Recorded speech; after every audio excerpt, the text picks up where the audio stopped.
तो कांग्रेस लगातार एसआईआर के लिए सवाल उठाती नजर आ रही है। वहीं पर कांग्रेस के नेता खुद अपने पार्टी के नेतृत्व को लेकर सवाल उठा रहे हैं।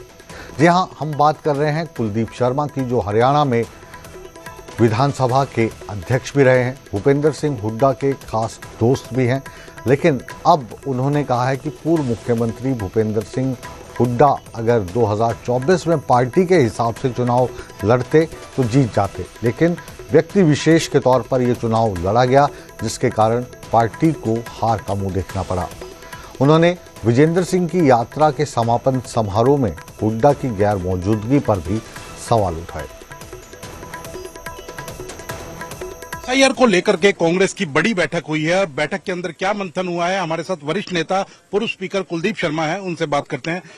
शर्मा जी, क्या आज मंथन हुआ? क्योंकि बीजेपी ने भी अभी 2 दिन पहले बैठक की एसआईआर को लेकर के, जो 5 जून से शुरू होने जा रही है। कांग्रेस में क्या मंथन? देखिए, सारे देश में एसआईआर के नाम पर बहुत बड़ा घालमेल हो रहा है। चुनाव जीते जा रहे हैं। अब हरियाणा में भी वही तैयारी हो रही है। उसी तैयारी को रोकने के लिए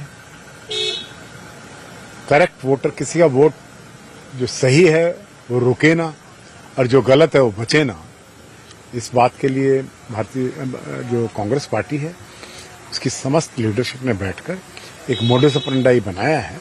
हम जिला स्तर पर अवेयरनेस कैंपेन लेकर जाएंगे, सीनियर लीडर्स की इसमें ड्यूटी लगेंगी और सभी लोग मिलकर जो भारतीय जनता पार्टी का खेल हो रहा है, जैसे 37 लाख वोट पिछले असेंबली इलेक्शंस के अंदर आपने खुद ही आइडेंटिफाई हो गए हैं मैपिंग में, तो आप उसको सबको रोकने के लिए एक ट्रेनिंग प्रोग्राम भी हुआ है।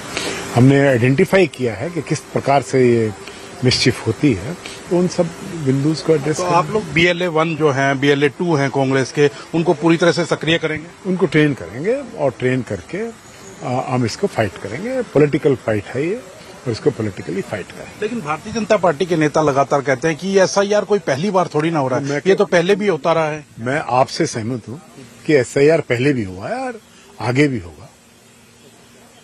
कॉन्स्टिट्यूशन में, इलेक्शन कमीशन में कोई रूल नहीं है एसआईआर का, लेकिन क्योंकि हम भी करते रहे और आज सुप्रीम कोर्ट ने भी एसआईआर हो सकती है, तो जब सुप्रीम कोर्ट कह रही है और पहले भी हुए हैं तो एसआईआर हो, लेकिन उस एसआईआर में कोई इसलिए इस्तेमाल ना किया जाए कि लोगों के फर्जी वोट बनाए जाएं और असली वोटर्स को काट दिया जाए।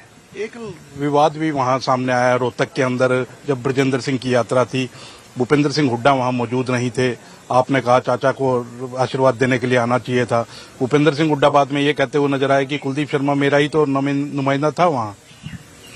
देखिए, भूपेंद्र सिंह हुड्डा जी बहुत वरिष्ठ आदमी हैं, हमारे लीडर CLP के हैं और 2 बार मुख्यमंत्री रहे हैं। और मेरा ये मानना है कि ब्रजेंद्र सिंह जी के यात्रा को जब वो गुड़गांव आ गए थे तो वो उनके शहर रोहतक में जब उनको इनवाइट किया गया तो उनको वहां भी आ जाते। मेरा तो इतना ही कहना था, वेरी लाइटली आई सेड। आना ना आना तो हर आदमी का अपना डोमेन रहता है और स्पेशली स्पेशल लीडर जो सीनियर लीडर्स हैं वो बिजी रहते हैं इधर उधर, तो वो नहीं आए। मैंने तो कहा था अगर आ जाते तो मोर ब्लेसिंग्स, दैट्स ऑल। क्या लगता है आपको कि अभी भी कहीं ना कहीं गुटबाजी से उभर नहीं पा रही है कांग्रेस? उसमें कोई गुटबाजी नहीं है।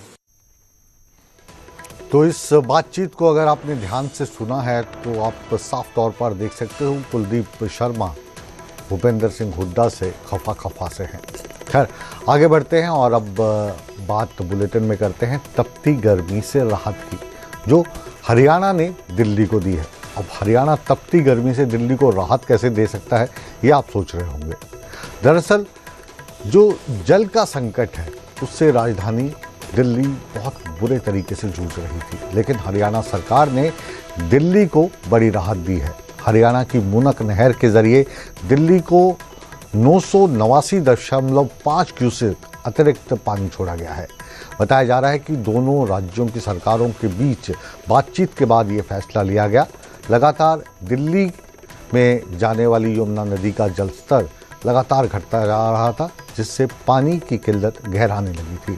इसके बाद अतिरिक्त पानी की मांग की गई थी और हरियाणा द्वारा अतिरिक्त पानी छोड़े जाने के बाद अब राजधानी दिल्ली के कई इलाकों को राहत मिलने की उम्मीद जताई जा रही है।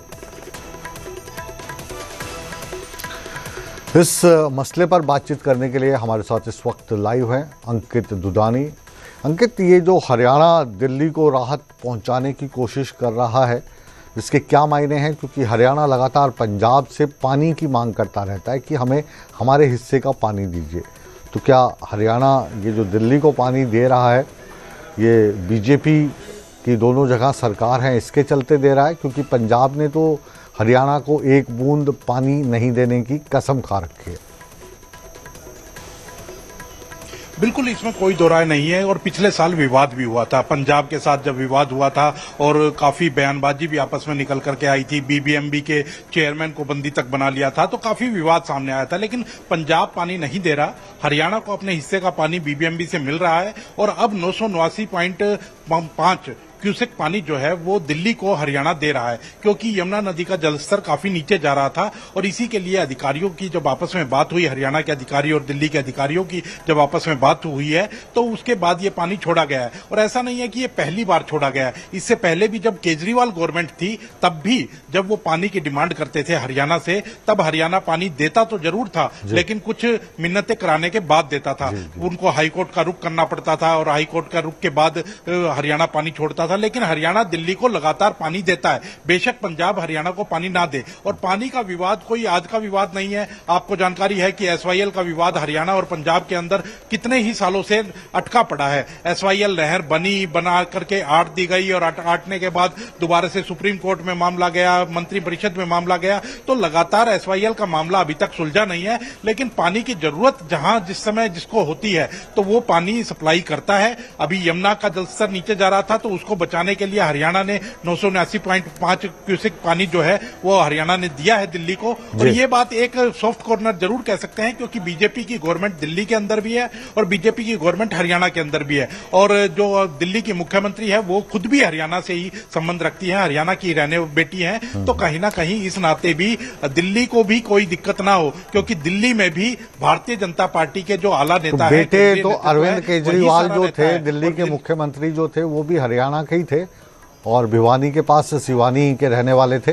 बहरहाल ये राजनीति है, इस पर हम चर्चा करेंगे।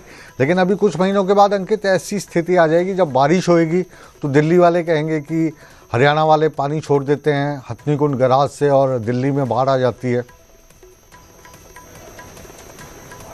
बिल्कुल, इसमें कोई दो राय नहीं है। जब बारिश आती है और पानी ज्यादा हो जाता है तो फिर मुख्यमंत्री भगवंत मान भी ये कहते हुए नजर आते हैं, बेशक मजाक में ही कहें या चिढ़ा करके कहें, कि वो ये कहते हुए नजर आते हैं कि अब हरियाणा ले ले पानी। पिछली बार भी यही हुआ था कि जब बीबीएमबी का विवाद हुआ तब पानी नहीं दिया गया, हरियाणा को काफी दिनों तक कह सकते हैं कि दिक्कत झेलनी पड़ी, पीने के पानी तक की दिक्कत हो गई थी। लेकिन जब बारिशें आई और जब वहां बाढ़ आ गई तो भगवंत मान ये कहते हुए नजर आए कि अब हरियाणा और दिल्ली पानी क्यों नहीं ले रहे, ले लें जितना पानी चाहिए था। तो कहीं ना कहीं ये पानी का जो मसला है ये राजनीतिक मसला है और राजनीतिक मसला इसी तरह से चलता रहेगा। लेकिन जरूरत जिसकी होती है उसको पानी दिया जाता है। हरियाणा के माध्यम से दिल्ली को पानी अभी दिया गया है और हरियाणा को जब जरूरत पड़ेगी तब वो पंजाब से मांग करेगा। और उस समय पंजाब, और कहते हैं कि पंजाब से भी मांग नहीं की जाती, तो मांग की जाती है बीबीएमबी से। बीबीएमबी कोई पंजाब की संस्था नहीं है। भारत जो भाखड़ा ब्यास मैनेजमेंट बोर्ड है वो राजस्थान का कहें, हरियाणा तो नहीं, इसमें कोई दो राय नहीं है। लेकिन सबका बीबीएमबी हो गया या फिर आप कहें कि जो चंडीगढ़ एयरपोर्ट का मसला था, हक तो हरियाणा का रहता ही है, पैसे भी जमा करा के आगे थे भूपेंद्र सिंह हुड्डा। और आप कहें कि एसवाईएल का जो मुद्दा था उसमें भी पैसे हरियाणा ने जमा करा दिए थे, लेकिन वो पैसे वापस कर दिए। एसवाईएल जहाँ से खुद रही थी वहाँ से बंद हो गया। खैर, इस विषय पर फिर हम विस्तार से बात करेंगे। बहरहाल आप हमारे साथ जुड़े और तमाम जानकारी हमारे साथ साझा की, बहुत बहुत शुक्रिया आपका।